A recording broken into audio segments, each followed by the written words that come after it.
nosotros cuando vayamos a enfrentar un ejercicio, ¿verdad? O un problema, ¿verdad? De diseño de reactores, pues el paso uno que nosotros tenemos que realizar es recordar, recordar el balance de moles.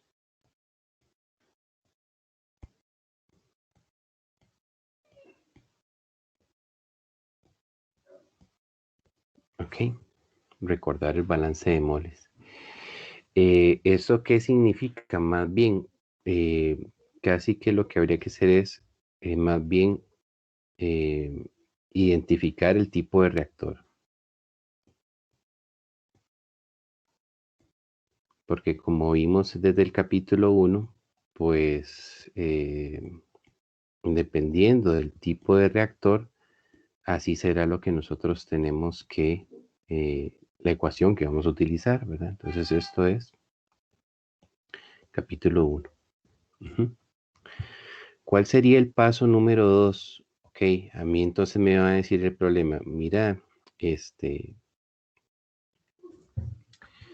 ingeniero, vea, ocupamos diseñar un reactor. Ok, ¿qué tipo de reactor? Va a ser batch. Ok, ya ahí me están dando el paso 1. Después, eh, me tienen que decir qué es lo que planean producir, ¿verdad? O si es que me están pidiendo a mí una propuesta, me dicen, Daniel, bueno, ahí tenemos un reactor batch, ¿qué podemos hacer? Entonces, yo debería buscar cuál es la reacción química eh, asociada, ¿verdad? Pero bueno, más bien antes de eso, lo que hacemos es que ya una vez que tengamos identificado el tipo de reactor, tenemos que recordar la ecuación de diseño. ¿Ok? Si ustedes recuerdan, en el capítulo 1 le llamábamos balance de moles. Y en el capítulo 2 al balance de moles, pero ya en términos de la conversión, le llamábamos ecuación de diseño. ¿Ok? Entonces, por ejemplo, me dijeron que es batch. Ah, ok. Entonces, de una vez ya yo tengo que saber que estamos hablando de que T es igual a NA0 entre V integral de X entre menos RA. Si me dijeron, no, ¿sabes qué? Va a ser un CSTR. Ah, ok. Entonces la ecuación de diseño es V es igual a FA0X entre menos RA de salida.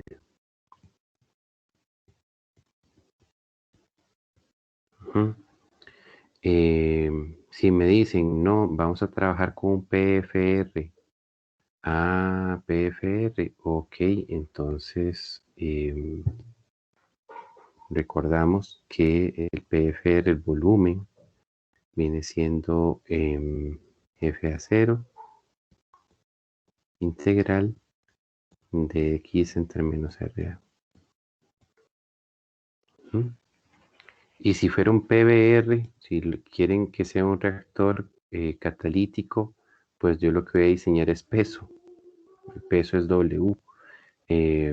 Esto sería igual FA0 integral de X entre menos RA, pero esta RA va a ser RA', porque la constante de velocidad K le llamamos K', que es en términos de peso de catalizador, no en términos de volumen. ¿Ok?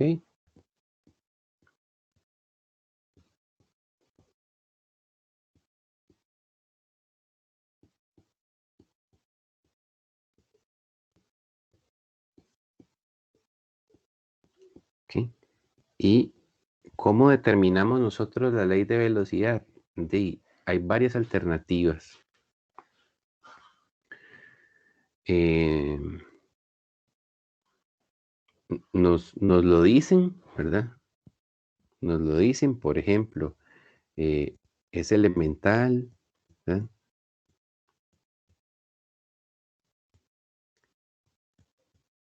es elemental, es reversible,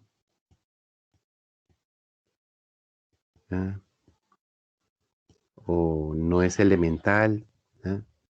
Puede que no sea elemental, tal vez es una reacción A más B produciendo C, pero la reacción solo depende de A, entonces no es elemental, ¿sí? Todos estos conceptos, ¿verdad? Para poder escribir la ley de velocidad, ¿dónde los vimos? Los vimos en el capítulo 3. ¿Ok? En una situación en que uno no pueda, digamos, determinar la ley de velocidad, por ejemplo, buscamos la reacción en el NIST y no está. ¿Ok? Busqué la información sobre la ley de velocidad en la bibliografía, en tesis, en revistas, y no la encontré. ¿Qué debería hacer yo para determinar la ley de velocidad si no la logré encontrar bibliográficamente? Entonces, tengo que ir al lab, ¿verdad? Tengo que ir al lab y usar las técnicas matemáticas que hemos visto, ¿verdad?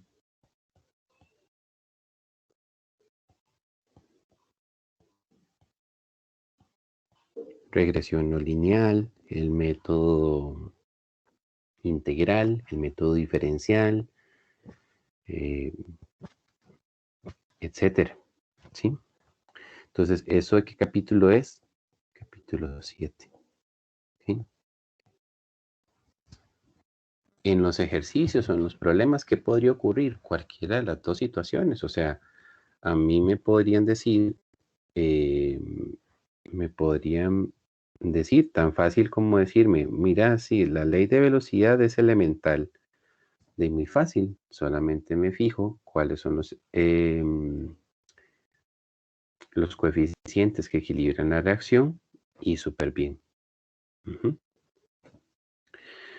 Pero también, más bien a mí me podrían dar un conjunto o un grupo de información cinética, ¿verdad? Que se recogió en el laboratorio, tiempo contra concentración, y me pueden decir, mira, no sabemos cuál es la ley de velocidad, pero ya fuimos al lab y recogimos estos datos. Entonces, más bien, es la información que le podemos proporcionar, ¿verdad? O todavía un poco más realista, ¿verdad? Usando de que estamos en una planta, ¿verdad? Hay un reactor por ahí disponible, el jefe quiere ver si podemos empezar a producir algo, definimos cuál reacción, qué ley de velocidad tendría, etcétera. Si yo no encontrase la información yo mismo, ¿verdad? Yo mismo, no que alguien me la fuese a dar, sino que yo mismo tendría que ir al laboratorio y hacer ese tipo de mediciones, ¿verdad? Cuando ya tengo los datos de concentración y tiempo, pues aplico las técnicas del capítulo 7 y con eso determino la ley de velocidad. ¿Está bien? Paso 4. El paso 4 sería que yo tengo que aplicar la estequiometría. ¿Y para qué hago el paso de estequiometría? Eh, para expresar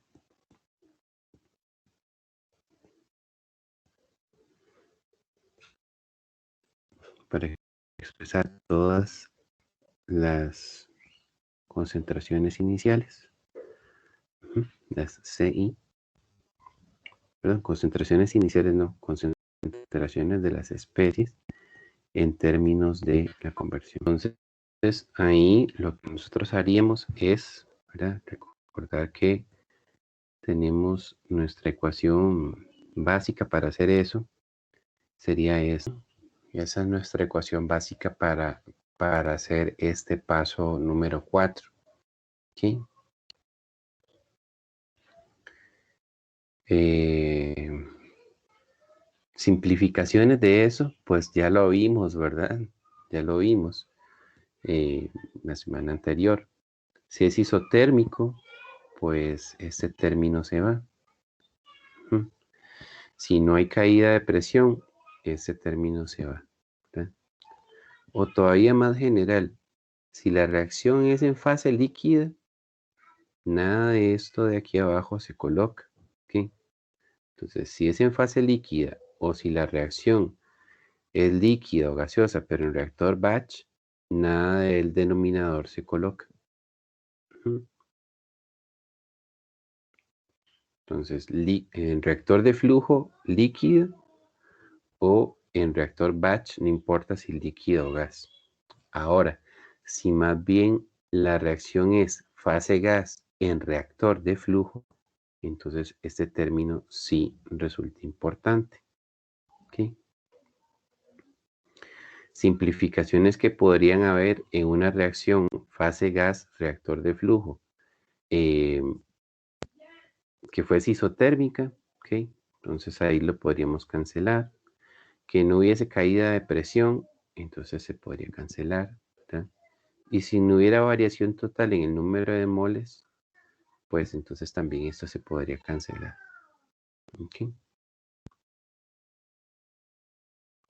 ¿De acuerdo? Bien.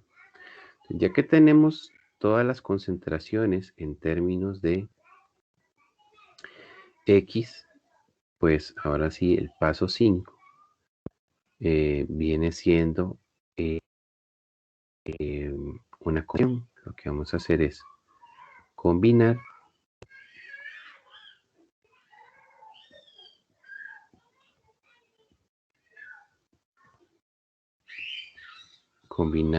el paso 4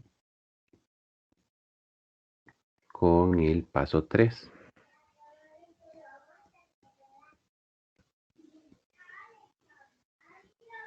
¿Okay? ¿Con qué objetivo? Ah, bueno, perdón, aquí me faltó decir que eso es del capítulo 4, ¿verdad? Entonces ahora lo que hacemos en el paso 5 es combinar el paso 1 con el paso 3 para obtener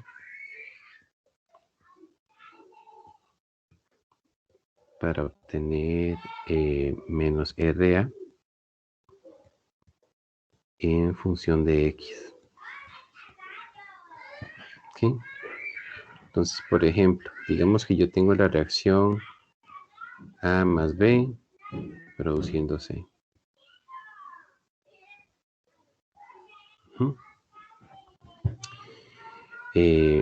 Digamos que me dijesen que es elemental. Entonces, la ley de velocidad sería K por CA por CB. Este es el paso 3.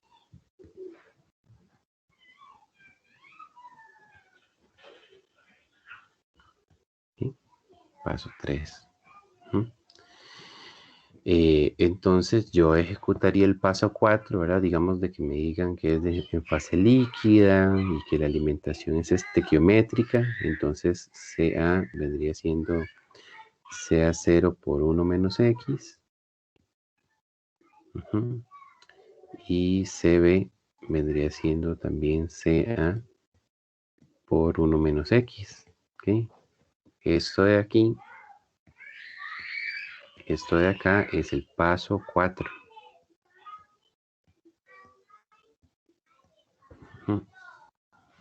Entonces lo que me está pidiendo el paso 5 es que yo haga la combinación entre lo que obtuve en el paso 3 y lo que obtuve en el paso 4. Entonces, ¿a qué se referiría esa combinación? Okay, esa combinación lo que me originaría entonces es que menos RA sería igual a K, pero en lugar de CA es CA0 por 1 menos X. Y en lugar de CB es también CA0 por 1 menos X. ¿Verdad? En este ejemplo, ¿verdad? Ya vimos que dependiendo de si es gas, si es en batch, si es en flujo, ¿verdad? Las expresiones de la estequiometría pueden cambiar. ¿Ok? Pero entonces, dando un ejemplo así rápido, ¿verdad? Digamos que fuese en fase líquida y que fuera elemental, pues la ley de velocidad se nos convertiría tendría esta forma. ¿verdad? Y vean que al hacer esa combinación, pues lo que hacemos es lograr que la ley de velocidad quede únicamente en términos de la conversión. porque CA0 es una constante, ¿verdad? Lógicamente que o nos lo dicen o nosotros vamos a definir cuál sería la concentración inicial del reactivo, ¿verdad? Del reactivo limitante que vamos a utilizar. ¿Okay?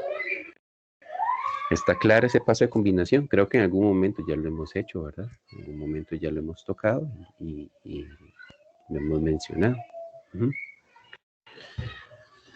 Muy bien, y entonces el último paso, el paso 6.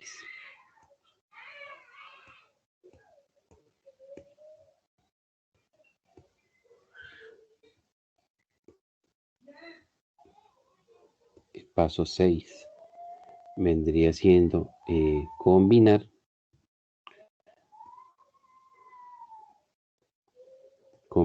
lo que obtuvimos en el paso 4, perdón, el paso pasado, el 5,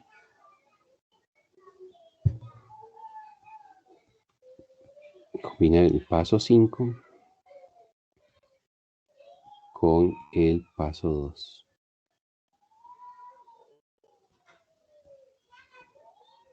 ¿Ok? Entonces, por ejemplo, el resultado del paso 5, ¿verdad? El resultado del paso 5 que tuvimos ahorita anteriormente fue que menos RA es igual a K por CA0 cuadrado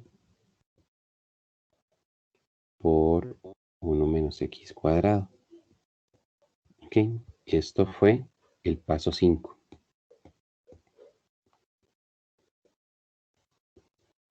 ¿Ok? Entonces, digamos, si por ejemplo yo estuviera trabajando en un reactor batch, ¿sí? Si por ejemplo yo estuviera trabajando en un reactor batch, entonces yo recuerdo que mi ecuación de diseño es que T es igual a NA0 entre V integral de X entre menos RA.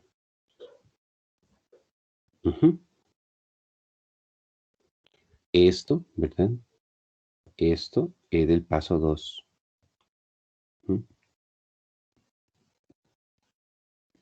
Eso es el paso 2.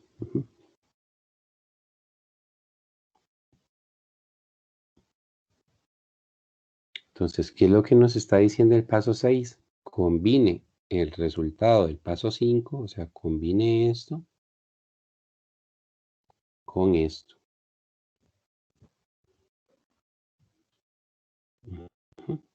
Entonces, el resultado de hacer esa combinación, ¿qué arrojaría? Bueno, que el tiempo sería igual a NA0 entre V y entre K y entre CA0 al cuadrado integral de X entre 1 menos X al cuadrado.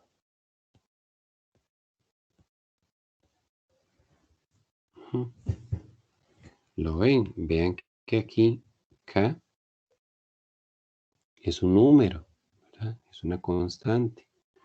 CA0 también es un valor constante. Entonces, ¿pueden salir ellos del integral? Sí, sí pueden salir del integral. ¿Sí? Mientras que adentro solamente queda la parte de la expresión que tiene X, ¿verdad? Y no puede salir del integral. ¿Por qué? Porque la variable diferenciada es X. Y entonces con esta expresión final, ya ahí sí me pueden preguntar, bueno, Daniel, ¿cuánto tiempo vamos a tardar para llegar a un 80% de conversión? ¿O cuánto tiempo vamos a tardar para un 90% de conversión? ¿O cuánto tiempo para solamente un 20% de conversión? Etcétera, etcétera. También me lo podrían plantear al revés, ¿verdad? En lugar de decirme cuánto tiempo se ocupa para llegar a un 90% de conversión, me podrían especificar el tiempo y decirme, vea, aquí en la planta tenemos disponible nada más 3 horas. Entonces, si usted carga el reactor con los materiales y le damos 3 horas de agitación al reactor, ¿qué conversión se alcanza? Sí. Acuérdense que son dos variables en el caso del batch, el tiempo y la conversión. Entonces, si me dan el tiempo, me van a pedir la conversión que alcanzo en ese tiempo. ¿Mm? Y si más bien me dicen, no, no nos podemos dar el lujo de trabajar a menos de un 80% de conversión, ¿qué tiempo se ocupa? Entonces, pues eso sería lo que me preguntaría. Ok, digamos que, más bien, digamos que, por ejemplo, más bien mi reactor era CSTR. Ok, entonces, de acuerdo al paso 2, el volumen de un CSTR se encuentra como FA0 por X entre menos RA de salida, ¿verdad? Ujú. Entonces, si ya yo estoy aquí en este punto, ¿verdad? Si yo estoy en este punto del paso 6, yo digo, ok, paso 5 es el mismo, ¿verdad? Digamos que supongamos que la expresión fuese la misma. Entonces, si yo tengo que la ecuación de diseño si es un reactor batch, la ecuación de diseño es esta. Entonces, ¿cuál sería el resultado de la combinación? El resultado de la combinación sería que el volumen sería igual a FA0 por X entre K por CA0 cuadrado por 1 menos X al cuadrado. En este caso, ¿verdad? El CSTR tiene la ventaja de que no es una ecuación diferencial, es una ecuación algebraica. Entonces, pues nos queda muy, muy cómodo, muy fácil de establecer qué es lo que necesitamos. Entonces, por ejemplo, a mí me dicen, ve, ingeniero, lo que pasa es que el reactor CSTR que tenemos disponible es de 500 litros. Ok, es de 500 litros. Entonces, ¿qué conversión alcanzaríamos? ¿Mm? Entonces, pues sería despejar la X de esta expresión. O más bien me podrían decir, no, es que no podemos, por razones económicas o por lo que sea, no podemos darnos el lujo de trabajar a una conversión que no sea por lo menos 95%. Díganos de qué tamaño tiene que ser el reactor CSTR para lograr ese 95% de conversión. Okay. Y pues de eso se tratarían los problemas. Entonces, en términos generales, esa es una explicación del algoritmo de resolución de diseño de reactores isotérmicos. Digamos que una interpretación del diagrama de flujo presentado por el Dr. Fogler en el capítulo 5.